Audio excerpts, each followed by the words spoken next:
दोस्तों नमस्कार। एक बार फिर से स्वागत है आपका हमारे YouTube channel Sikar study point पर। उत्तराखंड पुलिस कांस्टेबल भर्ती परीक्षा 2021 इसके लिए हमारी ये टेस्ट सीरीज चल रही थी। तो दोस्तों आज हमारा पार्ट 2 है। ये इसलिए भी ज़रूरी है क्योंकि दोस्तों जब तक विज्ञप्ति नहीं आती है तब तक इस तरह के क्वेश्चन, अगर माना आज के बाद 30 दिन बाद या 35 दिन, मतलब जितने भी दिन है फरवरी तक, अगर 35 दिन तो फरवरी आ जाएगा। अगर दोस्तों 30 दिन तक हम 10-10 क्वेश्चन इस तरह से देखेंगे तो लगभग 300 से ज़्यादा क्वेश्चन हो जाएंगे हमारे। तो ये इसलिए ज़रूरी है। बाकी जब विज्ञप्ति आ जाएगी तो उसके बाद दोस्तों जैसे हिंदी की मैं आपको पूरी डिटेल में पहले पूरे जो भी चैप्टर हैं जैसे संधि, समास, अलंकार, तत्सम, तद्भव, सब कुछ जो है सब मैं आपको डिटेल में देने वाला हूँ। भाषा अधिनियम जो भी है तो वो डिटेल में, उसके बाद उसके क्वेश्चन भी करेंगे। और ऐसे दोस्तों उत्तराखंड की जो परीक्षावाणी है वो मैं आपको पूरी जब विज्ञप्ति आएगी उसके बाद देते रहूँगा, और बाकी उसके क्वेश्चन आंसर भी हम करते रहेंगे। बाकी आप लोग बुक से पढ़ते रहें। जो मैंने आपको बताई हुई है, पहले एक वीडियो दी थी, आप जॉब प्रोफाइल प्लेलिस्ट में जाएंगे तो आपको वहाँ फिजिकल की डिटेल में वीडियो मिल जाएगी, सब कुछ आपको वहाँ मिल जाएगा। तो चलिए दोस्तों आज का ये वीडियो शुरू करते हैं। तो पहले दोस्तों हम कल के क्वेश्चन करेंगे, उसके बाद करेंगे हम आज के क्वेश्चन। ये जैसे आज का क्वेश्चन है और ये भी आज का ही है और ये भी अगला है और ये है दोस्तों अगला और ये अगला, इतने हम आज करने वाले हैं। तो ये वाला जो क्वेश्चन था दोस्तों इसका सही उत्तर मैंने आपको बता दिया था। तो स्वतंत्रता संग्राम में जेल जाने वाली प्रथम महिला बीना देवी ना होके यहाँ पर था बिस्नी देवी सा। तो ये मैंने आपको कल बता दिया था। और कई लोग पूछ रहे थे कि फिर उनको बहुत से लोगों ने सही उत्तर भी दिया था कि उत्तराखंड का स्विट्जरलैंड तो हर्सिल को कहा जाता है, जो कि है उत्तरकाशी में। तो अगला क्वेश्चन है हमारा दोस्तों क्वेश्चन नंबर 6, और आज पूरे हम 10 क्वेश्चन देखने वाले हैं। तो इसी तरह से दोस्तों अगर आप चैनल पर नए हैं तो चैनल को सब्सक्राइब कर सकते हैं। यह आपका पहला क्वेश्चन है, खीड़ा ताल और लामा ताल स्थित है। खीड़ा ताल, लामा ताल स्थित है, ये आपका क्वेश्चन है चमोली, टिहरी, नैनीताल और उत्तरकाशी। तो इसका उत्तर ऑप्शन नंबर डी आपका बिल्कुल सही है। ये कहाँ है दोस्तों? उत्तरकाशी में है। खीड़ा ताल, लामा ताल और रोहिसाड़ा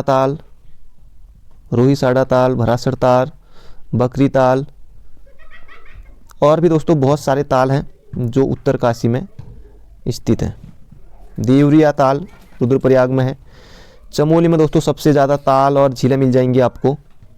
चमोली में सबसे ज़्यादा रूपकुंड ताल, नरिया कंकाली ताल, बिरही ताल, बहुत सारे ताल हैं। और टिहरी में शस्त्र ताल, यम ताल, बहुत सारे टिहरी में भी हैं। और नैनीताल को सरोवर नगरी कहा जाता है और नैनीताल में बहुत से ताल हैं। नौकुचिया ताल, भीम ताल, रामसीता ताल, नंदमलती ताल और भी बहुत सारे ताल यहाँ स्थित हैं। कुछ ताल जैसे दोस्तों उधम सिंह नगर में भी, जैसे गिरी ताल, दुरोड़ ताल, ये आपको याद रखना है।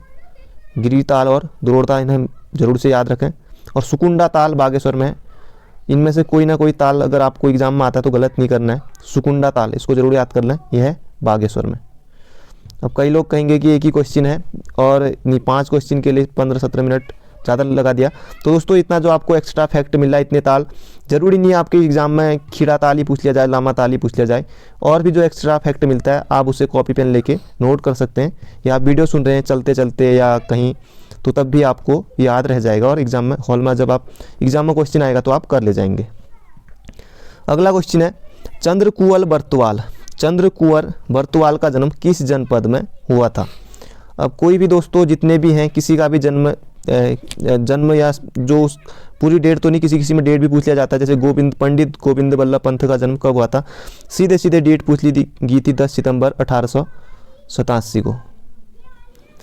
ये सीधे डेट पूछ ली जाती किसी में दोस्तों जो पीछे का सन होता है कि कब हुआ था 1887 या जो भी सन है जिसका भी है, तो किसी में सन पूछ लिया जाता है, किसी में डेट ही पूछ ली जाती है।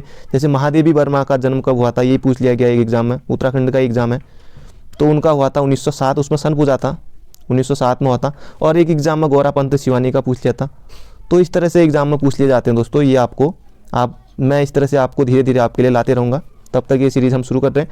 तो चंद्रकुंवर बर्तवाल का जन्म हुआ था दोस्तों रुद्रप्रयाग में, रुद्रप्रयाग, और इनका जन्म हुआ था 1919 में। बाकी डेट है इतना नहीं, 1919 सभी 1919 के ऑप्शन तो होंगे नहीं, बाकी जो भी डेट होगी, जैसे 20 अगस्त को है तो 1919 अगर आता है तो एग्जाम में कुछ भी पूछा जा सकता है, तो रुद्रप्रयाग में। अगर एक और क्वेश्चन इनका इनसे बनेगा तो दोस्तों इनका वास्तविक नाम क्या था? जैसे वीर चंद्र सिंह गढ़वाली का वास्तविक नाम क्या था। अब मैं इसलिए बता रहा हूँ दोस्तों ताकि ज़रूरी नहीं है कि ये आए, तो वो भी पूछा जा सकता है। तो वीर चंद्र सिंह गढ़वाली का वास्तविक नाम क्या था, तो चंद्र सिंह भंडारी, चंद्र सिंह भंडारी। तो देखने के लिए दोस्तों कुल 10 ही क्वेश्चन होते हैं, पर वैसे आपको आपके 20-30 क्वेश्चन इसमें से बन जाते हैं।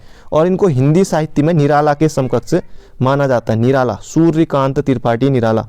इनकी पत्रिका दोस्तों जो फॉरेस्ट गार्ड का एग्जाम हुआ था उनमें उसमें पूछ ली गई थी, तो मतवाला पत्रिका के संपादक थे सूर्यकांत त्रिपाठी निराला। बढ़ते हैं अगले क्वेश्चन की तरफ।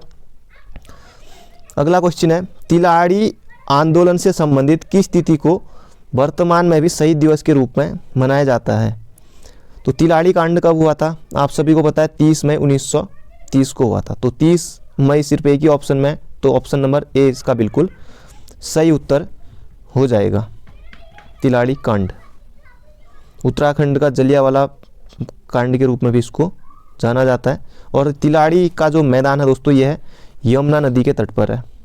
यमुना नदी, अगर तिलाड़ी का प्रसिद्ध तिलाड़ी आंदोलन किस नदी के तट पर है, कि प्रसिद्ध तिलाड़ी का मैदान किस नदी के तट पर है, अगर इस तरह से बनता है तो आपको यमुना नदी ऑप्शन में मिलेगा। यमुना, टॉन्स, भद्रीगाड़ और भी बहुत सारी, तो आपको ये करना होगा। बढ़ते हैं अगले क्वेश्चन की तरफ।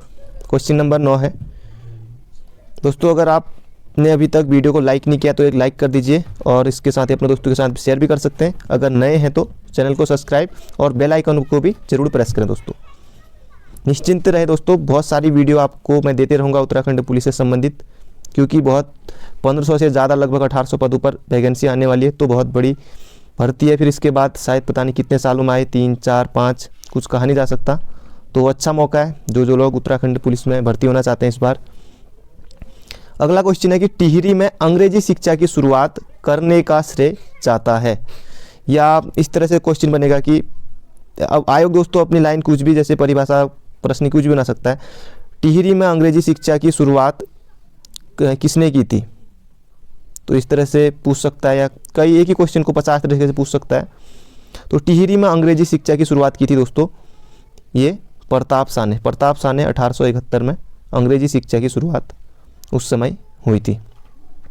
और प्रताप शाह दोस्तों 1871 से 1886 तक इनका कार्यकाल था। फिर नरेंद्र शाह इनका 1913 से 1946 तक था।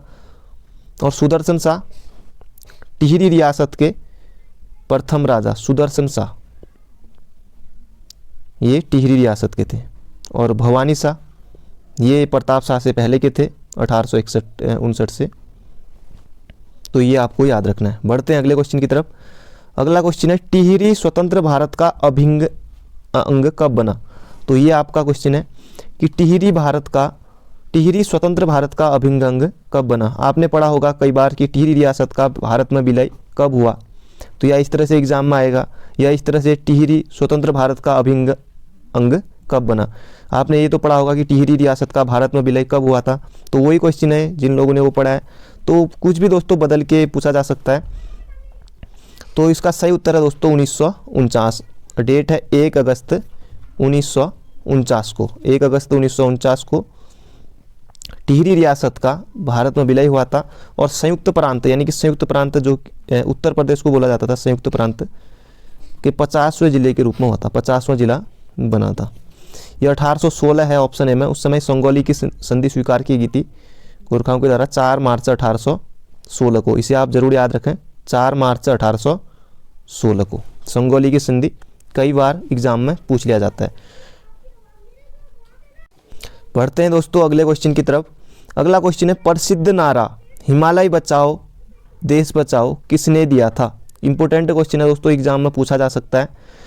तो प्रसिद्ध नारा हिमालय बचाओ देश बचाओ किसने दिया था। तो इसका सही उत्तर होगा दोस्तों option number B, Sunderlal Bahuguna. पर्यावरणविद है सुंदरलाल बहुगुणा। हिमालय बचाओ देश बचाओ का इन्होंने नारा दिया था। हेमती नंदन बहुगुणा भी है, तो ये आपको नहीं करना है क्योंकि कन्फ्यूजन के लिए। अब गौरा देवी भी पर्यावरण से संबंधित हैं, तो ये भी नहीं। अनिल प्रकाश जोशी इनका भी संबंध पर्यावरण से है। तो सभी जो पर्यावरणविद हैं वही ऑप्शन में आपको मिल गए। तो वहाँ एग्जाम में बहुत कन्फ्यूजन हो जाता है कि हिमालय बचाओ देश बचाओ, ये आपको याद रखना है, हिमालय बचाओ देश बचाओ। बढ़ते हैं अगले क्वेश्चन की तरफ। अगला क्वेश्चन है, पिंडारी नदी का उद्गम होता है। पिंडारी नदी का उद्गम होता है। तो ये आपको बताना है कौन से ग्लेशियर से होता है, कहाँ से होता है। मिलम ग्लेशियर से, पिंडारी ग्लेशियर से, बद्रीनाथ के समीप, इनमें से कोई नहीं। तो पिंडर दिख गया तो आपको दोस्तों पिंडारी ग्लेशियर ही आपको सही कर देना है और आगे बढ़ना। तो पिंडारी ग्लेशियर ये दोस्तों 3 जिलों में फैला हुआ है। अगर आता है एग्जाम में तो आपको बागेश्वर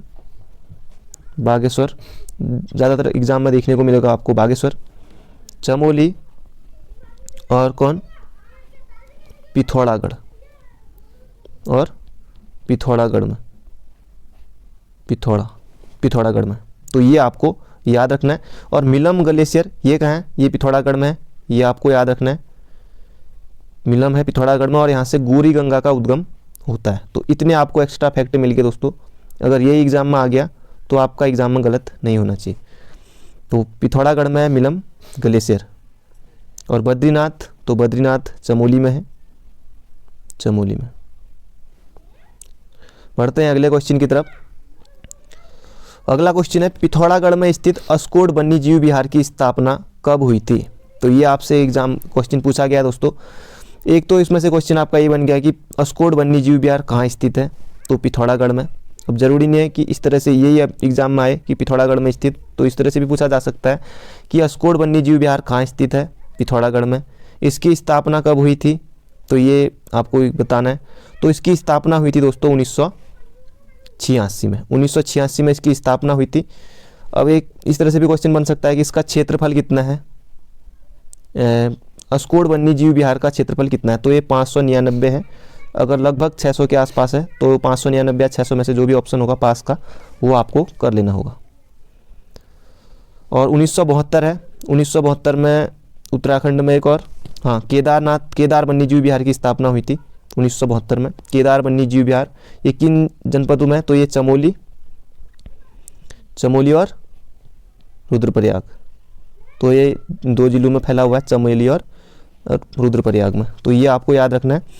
वन्य जीव विहार 7 है अभी तक और राष्ट्रीय उद्यानों की संख्या 6 है। तो धीरे धीरे दोस्तों इन बाकी बढ़ते रहेंगे। बाकी और भी वन्य जीव विहार हैं, जैसे केदार हो गया, सोन नदी वन्य जीव विहार है, बिनसर वन्य जीव विहार है अल्मोड़ा में, पौड़ी में सोन नदी वन्य जीव विहार है, ये आप याद रखेंगे। बढ़ते हैं अगले क्वेश्चन की तरफ। अगला क्वेश्चन है ब्रिटिश शासनकाल का अंतिम भूमि बंदोबस्त कब हुआ था, या ब्रिटिश शासनकाल का अंतिम भू बंदोबस्त कब हुआ था या किसने किया था। ये ऑप्शन में बनता है किसने किया था, तो तब आपके सामने अलग नाम होंगे। तो ये किसने किया था, तो टोटल ब्रिटिश काल में दोस्तों 11 भूमि बंदोबस्त हुए थे, 11, ये आपको याद रखने। फिर जो 12वां हुआ था वो उत्तर प्रदेश सरकार के समय 1960 से 1964 तक हुआ था और ये 40 साल तक रहा था, 40 सालों तक, यानी कि 64 से 60 से हो जाएगा तो 2004 तक ये लगभग। तो 11 बंदोबस्त हुए थे। ये हुआ था दोस्तों 1928 में और ईबर्टसन के समय, ईबर्टसन, ये आपको याद रखना है। और 1924 में नरेंद्र शाह ने भू बंदोबस्त किया था, नरेंद्र शाह। और नरेंद्र शाह अंतिम जो टिहरी रियासत के शासक थे, ये अंतिम शासक उन्होंने उसके टाइम ही हुआ था 1924 में पवार। फिर उसके बाद 1928 वाला आ जाता है। बाकी टिहरी रियासत में कुल 5 बंदोबस्त हुए थे टिहरी रियासत में, और वैसे टोटल गढ़वाल में 11, इतने बंदोबस्त हुए थे। और 1815 में 15-16 के टाइम गार्डनर ने किया था। फिर उसके बाद 1816, 17, 20 के बाद आएगा 23। जो 23 का बंदोबस्त है ये एक बार एग्जाम में पूछ लिया था कि इसे 80 साला बंदोबस्त किसने किया था, तो ट्रेल ने किया था। तो उस समय लगा नहीं कि किसी को क्वेश्चन आएगा एग्जाम में। तो इस तरह से क्वेश्चन बन जाते हैं एग्जाम में। बढ़ते हैं अगले क्वेश्चन की तरफ। अगला क्वेश्चन है पर्वतारोहण की यादों पर लिखी गई प्रसिद्ध पुस्तक कंचनजंगा के लेखक है। आपको सिर्फ दोस्तों कंचनजंगा पुस्तक के लेखक कौन है तो ये भी याद है तो आपका सिर्फ बन जाएगा। लाइन आयोग कुछ भी दे सकता है, पर्वतारोहण की यादों पर लिखी गई पुस्तक के लेखक कौन है, या पर्वतारोहण की संस्मरण पर आधारित लिखी गई, या कुछ भी, मतलब आगे से जो प्रश्न की परिभाषा होती है कुछ भी बन सकती है दोस्तों। तो इसका उत्तर आपको कमेंट बॉक्स में बताना है। क्वेश्चन नंबर कंचनजंगा और उत्तर आपको डैश करके आप लिख देना कि इनमें से जो 4 ऑप्शन है आपके सामने इनमें से आपको बताना होगा। बाकी बहुत जल्दी अगली वीडियो आएगी तो उसमें मैं आपको इसका उत्तर यहीं से शुरू करूंगा और यहीं से बताऊंगा। तो जो लोग अंत तक देख रहे होंगे वो लोग इसका सही उत्तर जरूर दें। तो मिलते हैं अगली वीडियो में। Thank you friend, thank you so much. मिलते हैं अगले वीडियो में।